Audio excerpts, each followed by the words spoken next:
Hello everyone, welcome to Legalistics law school. मेरा नाम है काशिफ खान और आज हम बात करने वाले हैं जो अरविंद केजरीवाल को इंटरिम बेल दी गई है उसमें दी गई 5 कंडीशन के ऊपर जो कि अरविंद केजरीवाल को इस 21 दिन के बेल में फुलफ़िल करनी है।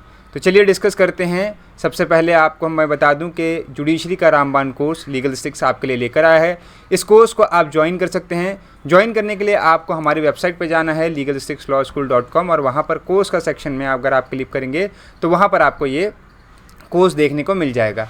कोर्स की जो प्राइस है वो है 21,999 रुपये, लेकिन अगर आप अभी इस कोर्स को परचेज़ करते हैं और मेरा कोड यूज़ करेंगे तो आपको 20% का एक्स्ट्रा डिस्काउंट मिलेगा। तो ध्यान रखिए, मेरा कोड KRK20 यूज़ करना ना भूलें।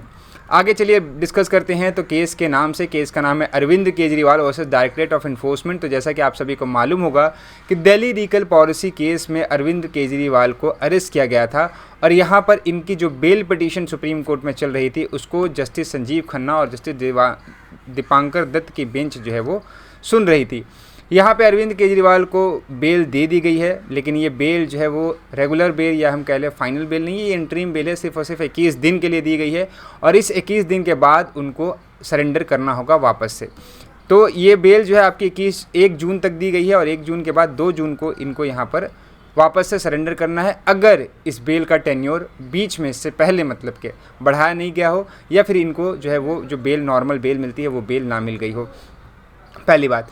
दूसरी बात, इसमें एक चीज़ और ध्यान की है, बहुत कोशिश करी ईडी ने यहाँ पर इनके बेल ना मिलने के लिए, लेकिन यहाँ पर सुप्रीम कोर्ट ने उनके सारे आर्गुमेंट्स को यहाँ पर ठुकरा दिया। जैसे कि उन्होंने कहा कि अरविंद केजरीवाल को इस ग्राउंड पे कि वो इलेक्शन के कैंपेन करें, इस पे बेल नहीं देनी चाहिए। अगर हम ऐसा करेंगे तो अमृतपाल सिंह जो है वो भी जो है बेल मांगने लगेंगे। तो ये सारी चीज़ें, बहुत सारी बातें सुप्रीम कोर्ट में ईडी की तरफ से कही गई, लेकिन सारी बातों को नकारते हुए यहाँ पर सुप्रीम कोर्ट ने फाइनली अरविंद केजरीवाल को फ़िलहाल 21 दिन की बेल दे दी है।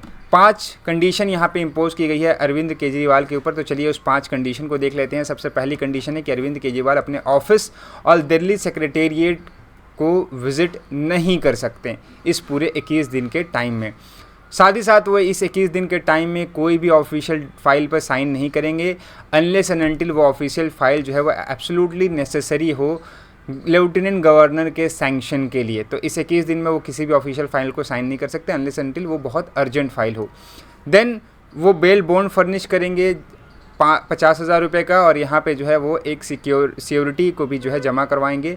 बेसिकली कहने का मतलब है कि एक पर्सन जो है उनके बिहाफ पे सिक्योरिटी ले कि अरविंद केजरीवाल इस बीच में कहीं भागे वागेंगे नहीं, जो है आपका 2 तारीख को आके वापस से सरेंडर कर देंगे। ये satisfactory to the jail superintendent होगा।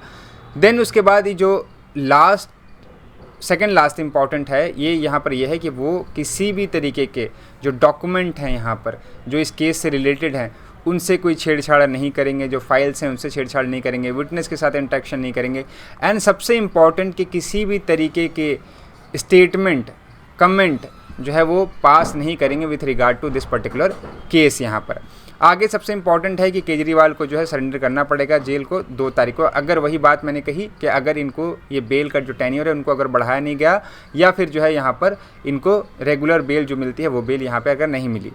आगे बात करें तो यहाँ पर क्या क्या चीज़ें सुप्रीम कोर्ट ने ऑब्जर्व की है इस पूरे केस में, ये बहुत इंपॉर्टेंट है आपके लिए। सबसे पहले तो सुप्रीम कोर्ट ने कहा है कि केजरीवाल को हम threat to the society consider नहीं कर सकते। ठीक है, ये थ्रेट ऑफ सोसाइटी नहीं है, पहले फर्स्ट ऑफेंडर हैं यहाँ पे हमारे, तो इसलिए जो इनको थ्रेट ऑफ सोसाइटी कंसीडर नहीं किया जाएगा। लीकर पॉलिसी केस में सुप्रीम कोर्ट ने यहाँ पे कहा है कि केस जो है वो 2022 में रजिस्टर हुआ, 2024 में मार्च में 21 तारीख को, जैसे कि आपको मालूम है, आपने अरविंद केजरीवाल को अरेस्ट किया और तब अरेस्ट किया जब इलेक्शन आगे होने वाला था। तो ये जो है कोई देखने को यहाँ पर बहुत जो है वो गड़बड़ी एक तरह से मिली है। और ये जो टाइम है अरेस्ट करने का, इसका भी रीज़न मांगा जब ईडी से, तो ईडी जो है इसका रीज़न नहीं दे पाई। अरविंद केजरीवाल कोई हैबिचुअल ऑफेंडर नहीं है और 5 साल में एक बार इलेक्शन होता है, तो इनको इलेक्शन कैंपेन करने के लिए अगर हम बेल दे दें, इंटरिम बेल दे दें, तो ये चीज़ कोई भी गलत नहीं होगी यहाँ पे ये भी कोर्ट ने कहा। एंड यहाँ पर अगस्त में जैसे कि मैंने बताया कि ईडी ने केस रजिस्टर किया था 24 मार्च को, 2024 में मार्च के में जो है अरेस्ट किया गया अरविंद केजरीवाल को। तो 1.5 ईयर जो है वहाँ पे देखने को मिलता है कि 1.5 ईयर के बाद अरविंद केजरीवाल को अरेस्ट किया गया है।